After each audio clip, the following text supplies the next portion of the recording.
Hello అందరికీ welcome back to Anu KR vlogs. నేను మీ అనురాధ. ఈరోజుటి రెసిపీ వచ్చేసి చెకోడీలని చూపించబోతున్నాను.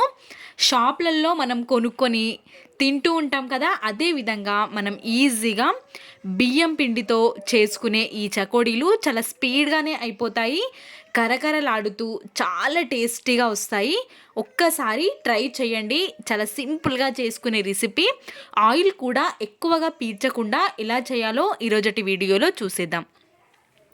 ఒక కప్పు వరకు బియ్యం పిండిని తీసుకోండి. అదేవిధంగా ఒక పావు కప్పు వరకు శనగపిండిని తీసుకుంటున్నాను. శనగపిండి వేయడం వల్ల మనకి ఎక్కడ విరిగిపోకుండా వస్తాయి. కాబట్టి ఇప్పుడు ఒక మందపాటి గిన్నెని లేదంటే కుక్కర్ గిన్నెని తీసుకొని ఏ కప్పుతో అయితే మనం పిండి తీసుకున్నామో ఆ కప్పుతో ఒక గ్లాస్ వరకు వాటర్ యాడ్ చేసుకోండి.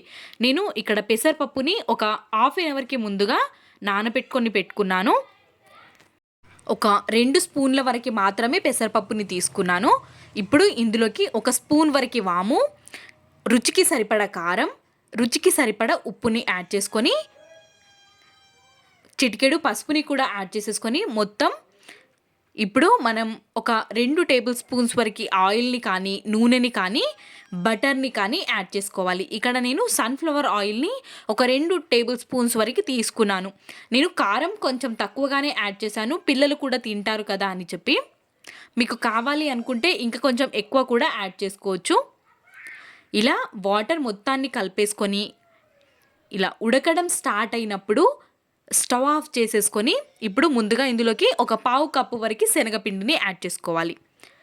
ఇప్పుడు అదే కప్పుతో ఒక కప్పు వరకు బియ్యం పిండిని యాడ్ చేసుకోవాలి. మొత్తం అంతటిని మిక్స్ అయ్యే వరకు ఒక్కసారి కలిపేసుకోవాలి. మొత్తం అంతటిని మనం ఇక్కడ ఒక కప్పు బియ్యం పిండికి ఒక కప్పు వాటర్ కరెక్ట్గా సరిపోతుంది. కాబట్టి ఒక కప్పు తీసుకుంటే పర్ఫెక్ట్గా వచ్చేస్తాయి. ఇప్పుడు ఇలా మొత్తం మిక్స్ అయ్యే వరకు ఒక్కసారి మొత్తాన్ని కలిపేసుకొని మూతని కవర్ చేసుకొని మొత్తం కంప్లీట్గా చల్లారే వరకు పక్కకు ఉంచుకోవాలి. ఒక 10 మినిట్స్ తర్వాత చూపిస్తున్నాను. పిండి అనేది ఈ విధంగా ఉండాలి. మొత్తం ఒక చపాతీ ముద్దలాగా మంచిగా కొంచెం మెత్తగానే ఉండాలి పిండి అనేది, మళ్ళీ రఫ్గా కాకుండా. ఈ విధంగా చేతికి కొంచెం ఆయిల్ని కానీ వాటర్ని కానీ అప్లై చేసుకొని మనం పిండిని కలుపుకుంటే చేతికి అతుక్కపోకుండా ఉంటుంది. పిండి మనం సాఫ్ట్గా కలుపుకోకపోతే మనకి చకోడీలు అనేవి విరిగిపోతూ ఉంటాయి. కాబట్టి చాలా సాఫ్ట్గా కలుపుకోవాలి పిండి అనేది. ఇక్కడ చిన్న ఒక ముద్దలాగా తీసేసుకొని ఇప్పుడు మనం చకోడీలు ఎలా చేయాలో చూపిస్తాను. ఇప్పుడు కొంచెం కొంచెం పిండిని తీసుకుంటూ ఇలా స్ట్రెయిట్గా రోల్ చేసుకోవాలి. ఇక్కడ చూపిస్తున్న విధంగా రోల్ చేసుకొని మరీ లావుగా కాకుండా మరీ సన్నగా కాకుండా మీడియం సైజులో ఉండే విధంగా ఇలా పిండిని స్ట్రెయిట్గా చేసేసుకొని మనం ఇలా వేల్తో రౌండ్ షేప్ చేసేసుకొని పిండిని చివరిగా అడ్జస్ట్ చేసేసుకోవడమే. చాలా సింపుల్గా అయిపోతుంది. ఇలా ఈజీగా చేసేసుకునే చకోడీలని మనం బయట కొనుక్కొని తినడం కంటే ఇంట్లో ఒక కేజీ బియ్యంతో చేస్తే చాలా అవుతాయి. నేను ఇక్కడ ఓన్లీ జస్ట్ ఒక కప్పుతో మాత్రమే చూపించాను. మొత్తం అంతటినీ చేసేసుకొని ఒక ప్లేట్లో పెట్టుకోవాలి. ఇప్పుడు అదే విధంగా అన్నిటినీ కూడా మనం చేస్తూ మరీ పెద్దగా కూడా కాకుండా మన వేలికి చుట్టుకొని చిన్న చిన్న చకోడీలు చేసేసుకోవడమే. అన్నింటినీ ఒక ప్లేట్లోకి తీసేసుకొని పక్కకు పెట్టుకోవాలి. ఇప్పుడు మనం డీప్ ఫ్రై చేయడానికి ఆయిల్ని వేసుకుందాం. నేను ఇక్కడ తీసుకున్న పిండి సుమారు 150 గ్రామ్స్ ఉంటుంది. ఇప్పుడు డీప్ ఫ్రై చేసుకోవడానికి స్టవ్ పైకి ఒక గిన్నెని పెట్టేసుకొని అందులోకి డీప్ ఫ్రైకి సరిపడా ఆయిల్ని యాడ్ చేసేసుకొని మంచిగా హీట్ అవ్వనివ్వాలి.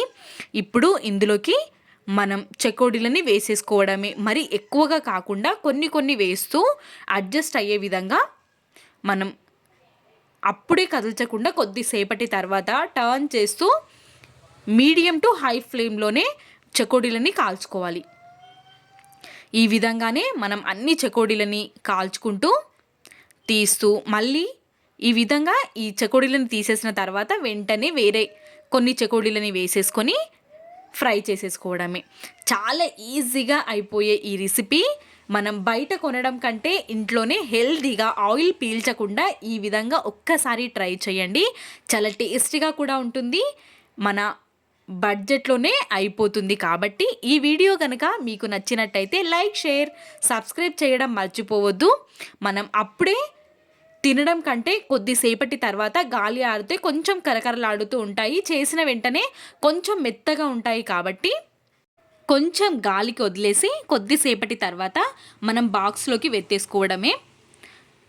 ఈ వీడియో మీకు ఎలా అనిపించిందో మీ వాల్యుబుల్ కమెంట్ సెక్షన్లో నాతో షేర్ చేసుకోవడం మర్చిపోవద్దు.